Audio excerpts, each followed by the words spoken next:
selamatkanku, Yesus, Yesus. Apa arti hidupku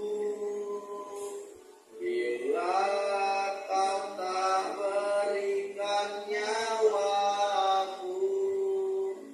Yang terbaik tersedia bagiku.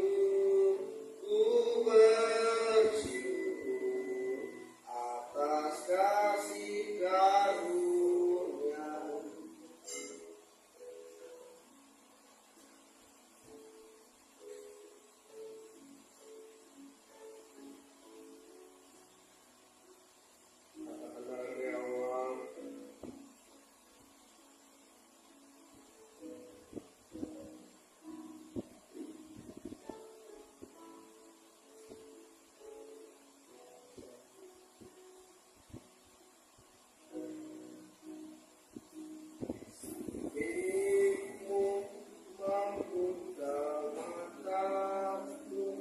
Betapa berharga nilai hidupku, menanggung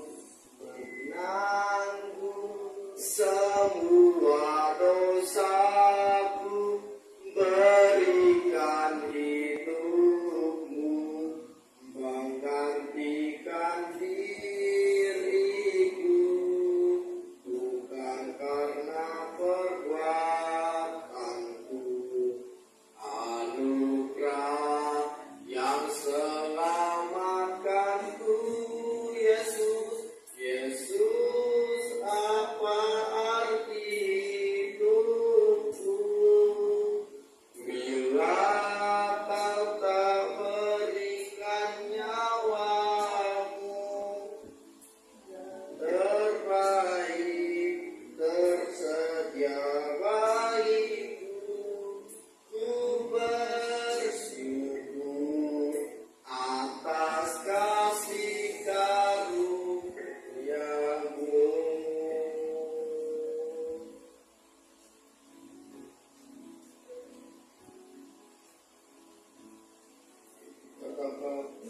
Yesus, Kaulah arti hidupku, yang telah memberikan nyawamu.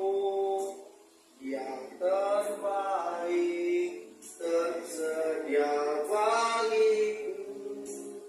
Ku bersyukur atas kasih karunia-Mu. Kaulah arti hidupku, yang telah memberikan nyawamu. Yang terbaik tersedia bagiku.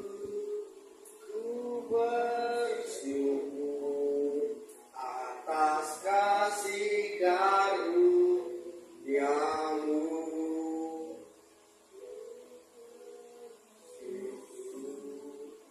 Atas kasih karunia-Mu.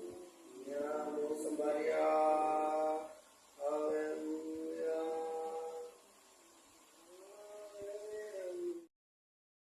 Menyembah Tuhan dalam roh dan kebenaran.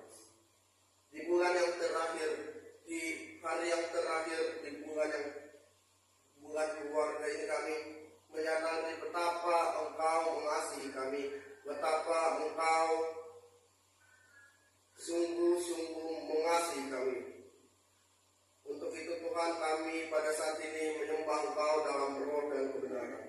Sampaikan isi hatimu, sampaikan firman-Mu adalah kebenaran dan kebenaran yang memerdekakan kehidupan. Di dalam nama Tuhan Yesus, semua yang siap diberkati sama-sama berkata amin. Jangan tutup. Apa kabar?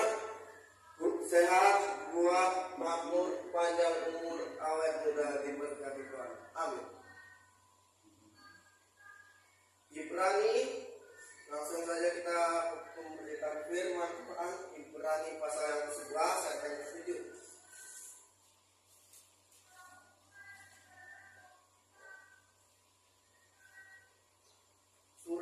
Ibrani pasal yang ke-11 ayat yang ke-7.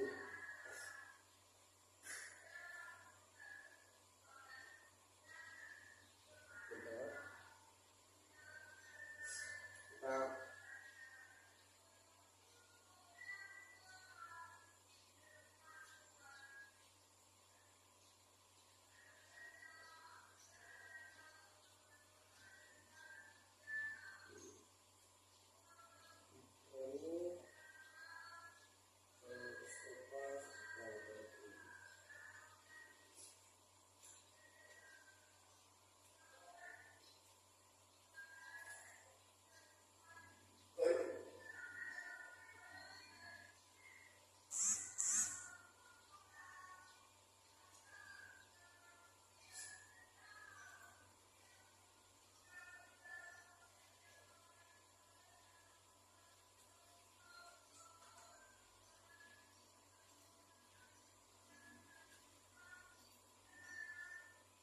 karena iman, sama-sama, 1, 2, 3.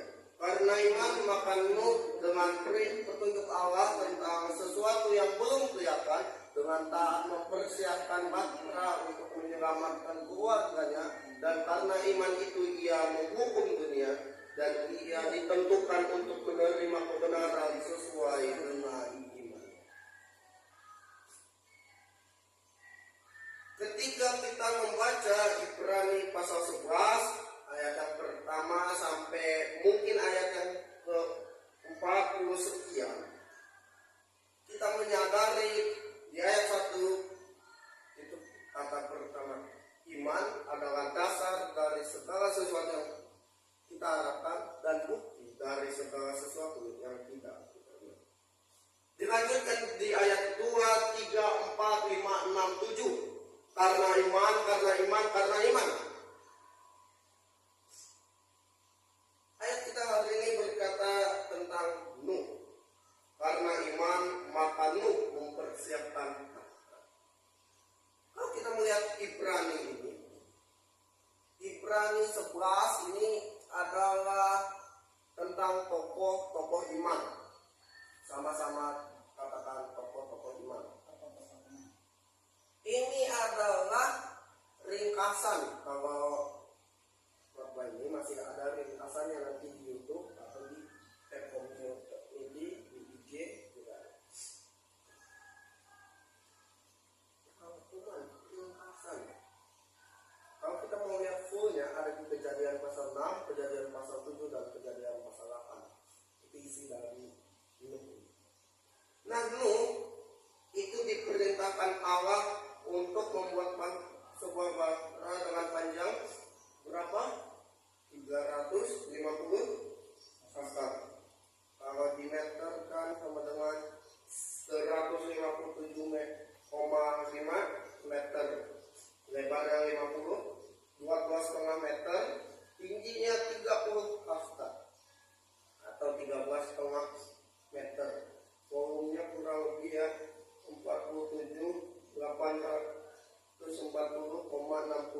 625. Sebegini besar. Kalau kita mau lihat berapa banyak hewan yang ada di dalam bahtera itu, menurut dokter Whitcomb, dalam perahu itu atau bahtera itu terdapat 3.700 mamalia, 8.600 jenis itik, 6.300 jenis reptilia, 250 jenis amfibi, dan sisanya umat Nuh. Ada 8 anggota keluarga. Wow. Kalau kita melihat versi Alkitab atau Alkitabiatnya, dalam Kejadian 7 ayat 2 sampai 3, binatang yang tidak haram itu ada 7 pasang atau 14 ekor. Binatang haram 1 pasang atau 2 ekor. Burung-burung 7 pasang atau 14 ekor, masing-masing jantan dan betina. Tidak disebutkan berapa jumlahnya, tetapi mungkin binatang ini dikelompokkan dalam 2 jenis, haram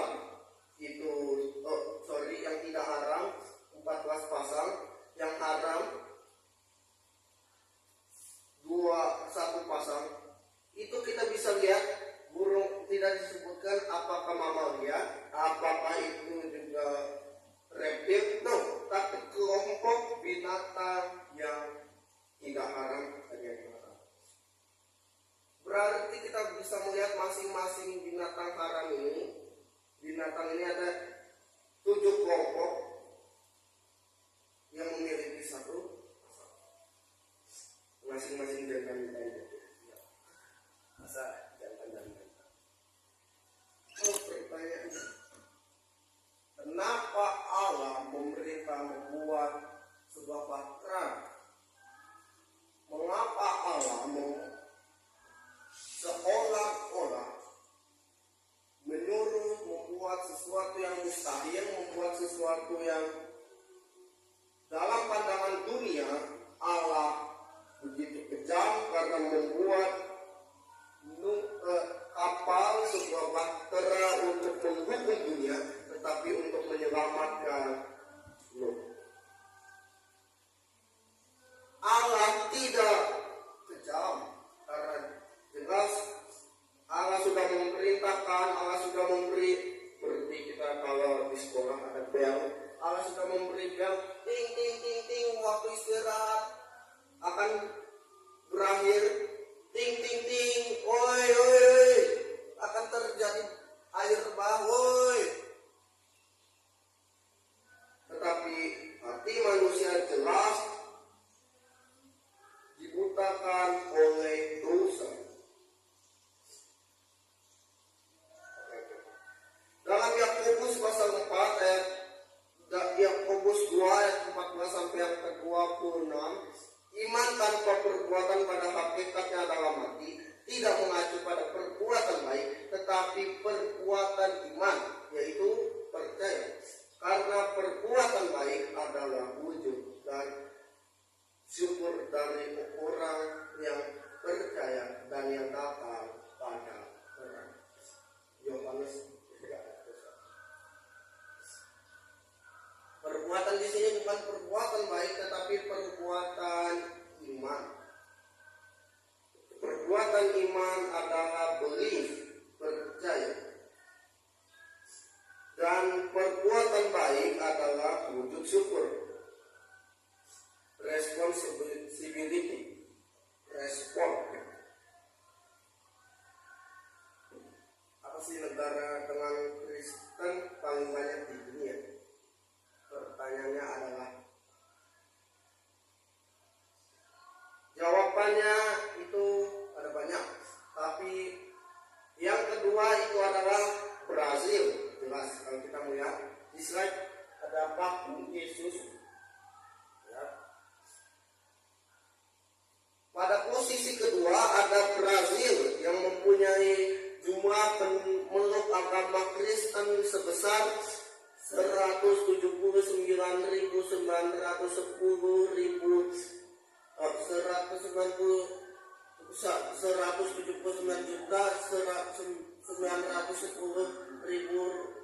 atau 88,5% dari populasi. Menurut Pew Research Center, kekristenan sudah menjadi pusat identitas atau identiti Brazil sejak tahun 1500. Mengutip laporan 2021 tentang kebebasan beragama internasional Brazil oleh Departemen Negeri Amerika Serikat berdasarkan data sensus Brazil 2010, sebanyak 65% populasi Katolik, sementara Protestan 22%. Tetapi kita bisa melihat Brazil itu mengalami yang namanya pemerosotan iman. Dimana kita tahu karnaval Brazil, aku nggak mau sebut, tetapi itu seolah-olah menghina Allah. Nah, masalahnya di sini bukan now or don't know, tahu atau tidak tahu. Masalahnya adalah the heart of the problem is the problem of the heart.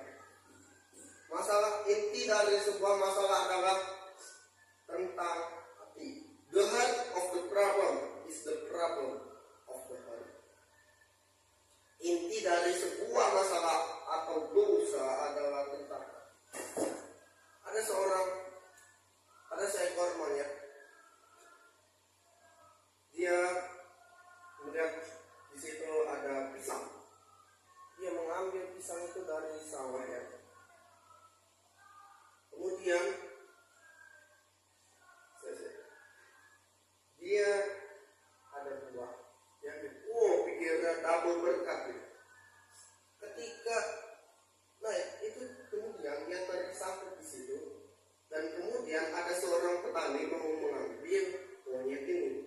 Tetapi itu buahnya itu dipegang sama dia. Itu dipegang, dipeluk erat, dan kemudian dia menolak untuk diambil. Setelah dia melepaskan buah petani dan dia terjebak. The of the problem is the problem of the heart. Hati manusia begitu memeluk dosa sehingga dia tidak melihat ada tangan Allah yang menyelamatkan manusia. Kita belajar dari tokoh ini, Daud dan Batseba. Kita tahu ceritanya. Allah menghukumnya, bagaimana Daud melihat Batseba awalnya, bagaimana ia Batseba melahirkan anak, kemudian anak itu mati, dan kemudian ia berbaring di lantai, dan kemudian ia berpuasa, dan kemudian ia mati.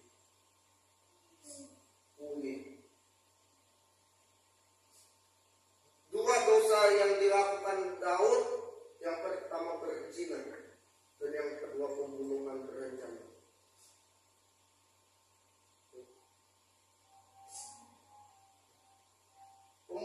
Yang pertama berzina, jelas mengambil hak orang lain, mengambil bini orang lain, dan kemudian pembunuhan berencana, suaminya dibunuh, yaitu suami dari Batseba dibunuh, Uria.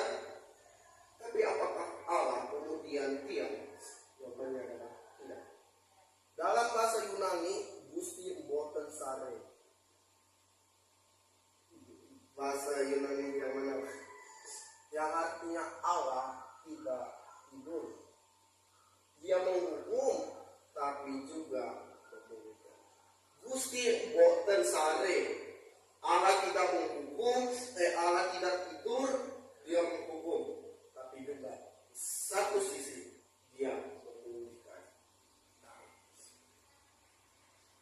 Kita tahu selanjutnya Daud memiliki anak yang namanya Salomo. Tapi apakah Salomo ini kemudian menjadi seorang yang sempurna? No.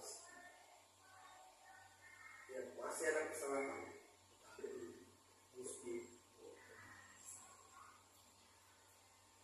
Next. 1, 2, 3. Miliki spirit pemenang, bahkan lebih dari pemenang.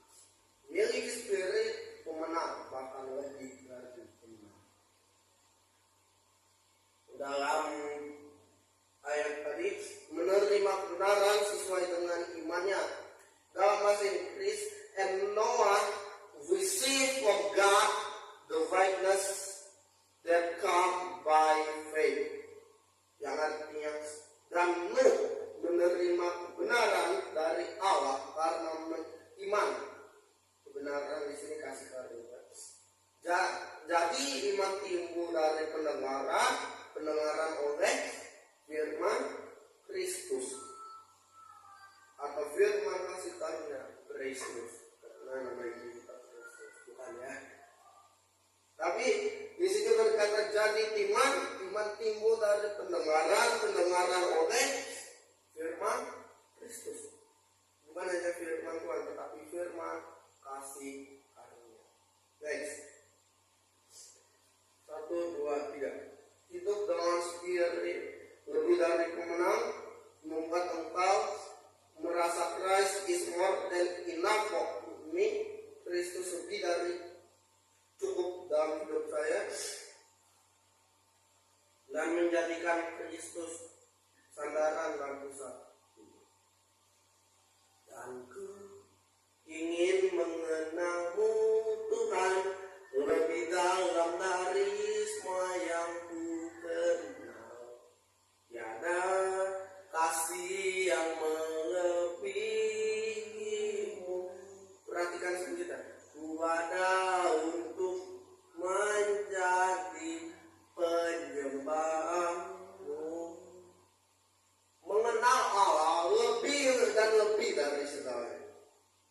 menjadikan Allah sandaran dan amin. Oh iya. Yang kedua, hidup dengan hati yang rest atau berserah. Kita melihat kisah orang lumpuh di Bethesda. Sebentar kita berangi dari slide. Kita buka dalam Yohanes pasal yang kelima. Yohanes pasal yang kelima ayat yang pertama sampai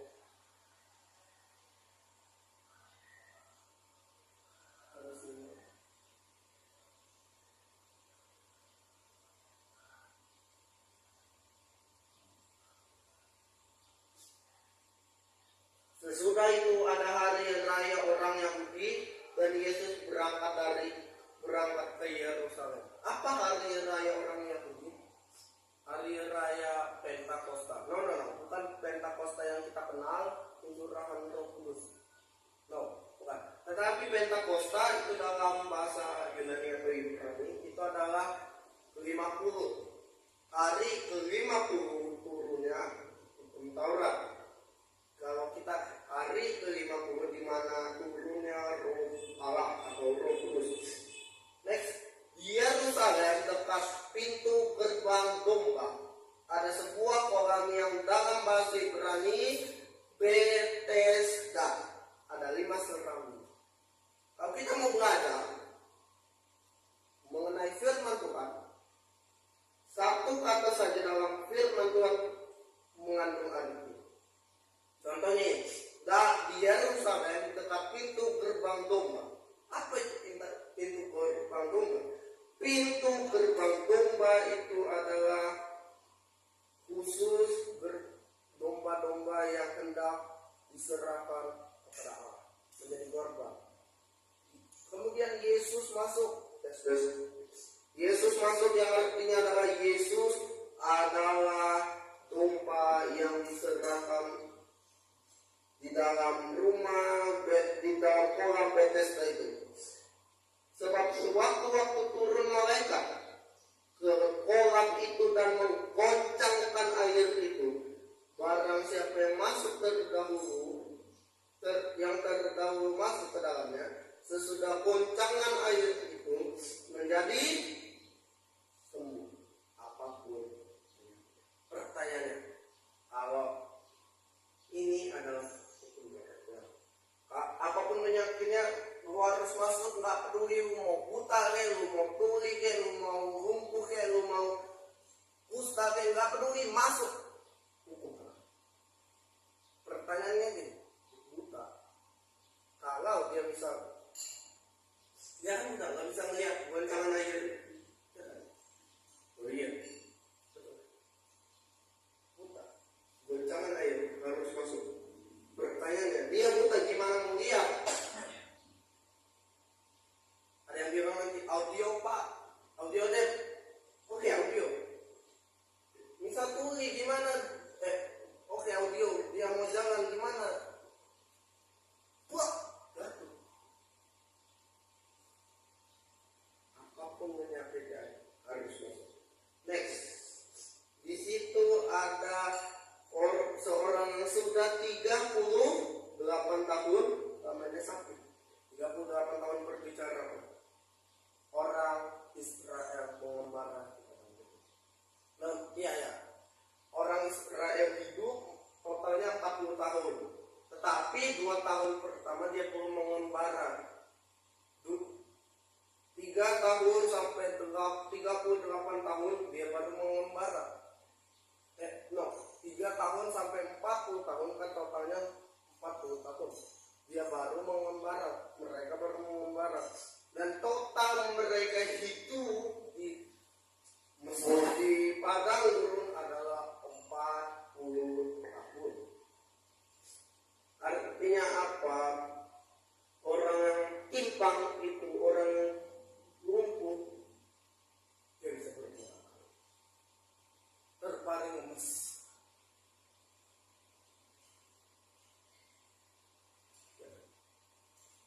Gak bisa apa-apa 38 tahun.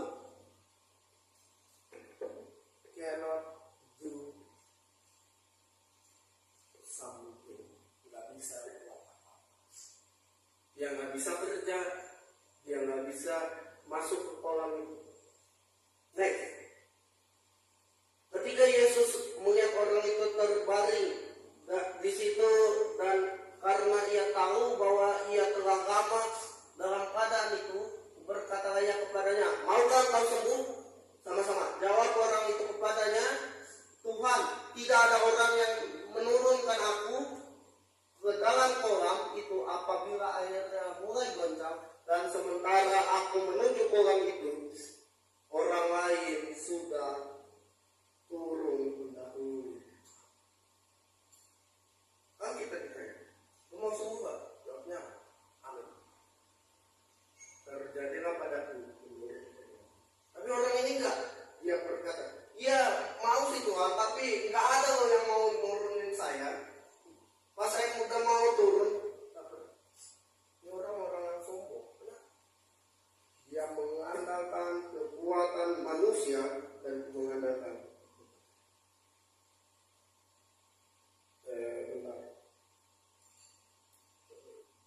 sementara aku menuju kolam itu, orang lain sudah turun mendahului aku.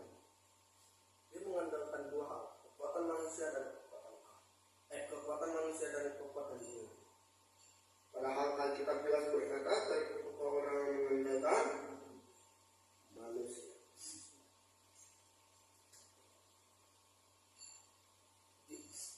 Dan dia berkata di ayat 8, kata Yesus kepada dia, bangun, angkatlah tilammu dan berjalan. Tapi orang Farisi lihat, udah di mana? Ibadah sono. Hari Sabat. Padahal kalau lihat orang habis sembuh, dia bilang, lu udah sembuh ya? Iya. Wah, bentar ya, gua pulang dulu. Ya gua pulang dulu mau antar orang tua gua. Siapa yang menyembuhin lu? Yesus. Harusnya kan cuma ya, ini orang terlalu makan. Ini hari Sabat, bro. Alkitab berkata, Yesus menyembuhkan pada hari Sabat, yang artinya rest, berserah. Di dalam kolam itu, kolam Bethesda itu dalam bahasa Ibrani ada dua kata, bed. Bed itu artinya rumah, dan di sini ada satu kata lagi, hesed, bed hesed, yang artinya kasih karunia. Bed hesed itu apa? Bethesda itu terambil dari bed dan hesed. Seperti Bethlehem, rumah kasih karunia. Artinya kasih karunia dapat memulihkanmu dari apapun masalahmu. Next, 3. Memiliki hati yang tidak berfokus pada masalah. Bahtera untuk menyelamatkan keluarganya. Dalam bahasa Inggris, he obeyed God and built a boat in which he and his family were safe. Menaati Allah dan membangun sebuah bahtera di mana ia dan keluarganya diselamatkan. Bukan hanya untuk menyelamatkan keluarganya, tetapi di sana ia dan keluarganya diselamatkan. Mungkin kita udah langsung dengan kisah. Kita baca secara bergantian. Kepala penjara itu menyuruh Saul mau berlari masuk dengan gemetar. Tersungkurlah ia di depan Paulus dan Silas. 30.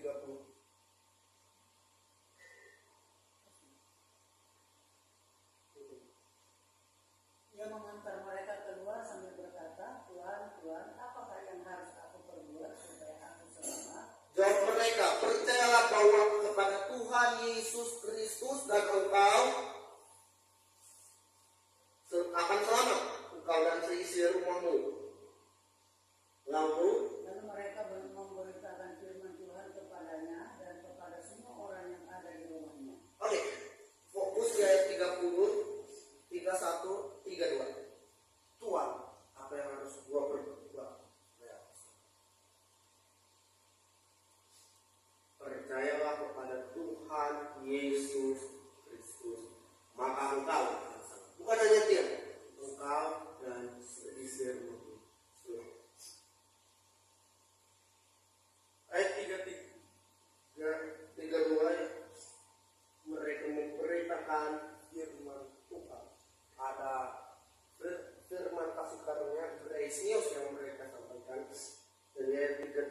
pada jam itu juga kepala udara itu membawa keluarganya dan membasuh bibur mereka.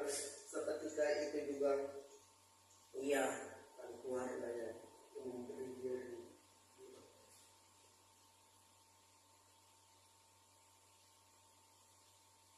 Pada saat Yosua berkata, "Yaudah deh, terserah lu aja. Pilih kepada siapa engkau beribadah. Tapi aku, I, with my family, will worship God. Aku dan seisi rumahku akan menyembah Allah." Allah yang benar, bukan Allah yang dikenal oleh bangsa Israel.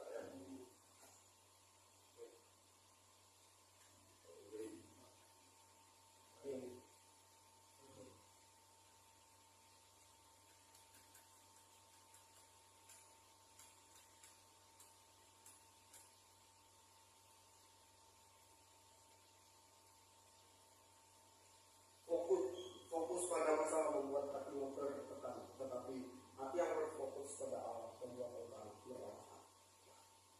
Aku mau menutup firman Tuhan pada hari ini dengan sebuah cerita. Pada waktu SD kami itu camping, dan malamnya kurang lebih baru awal-awal berapa jam kami baru mulai. Itu kami melihat malam di ruang agama itu, terus community center pada putih-putih, apa tuh? Wah, takut di situ kan. Pas kami lihat, ternyata itu adalah cahaya dari center. Ketika hati fokus pada masalah, maka masalah yang akan membelenggu.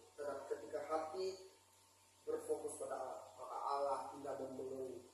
Allah membebaskan dan memberi kebenaran.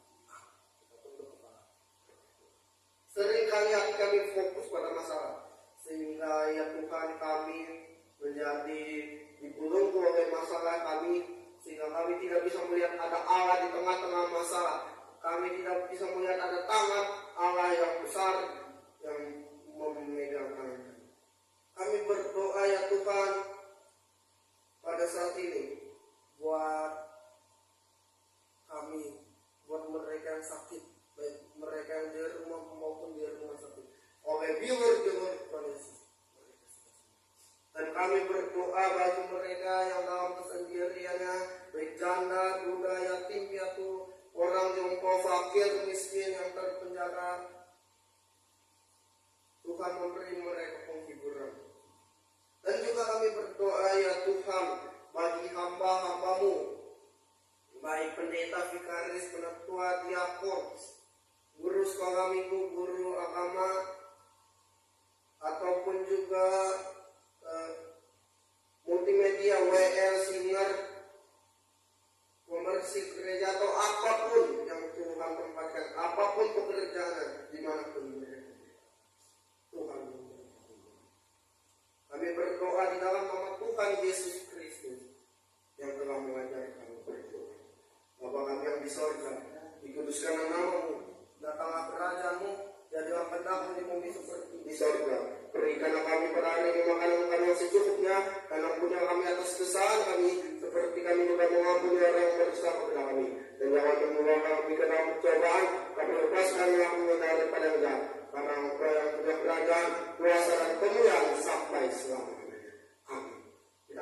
Terimalah berkat dari Allah Bapa dan cinta kasih dari Tuhan Yesus Kristus dan persekutuan dari Allah Roh Kudus menyertai kita dari sekarang dan sampai selama-lamanya. Yang percaya diberkati Tuhan, sama-sama kita katakan amin.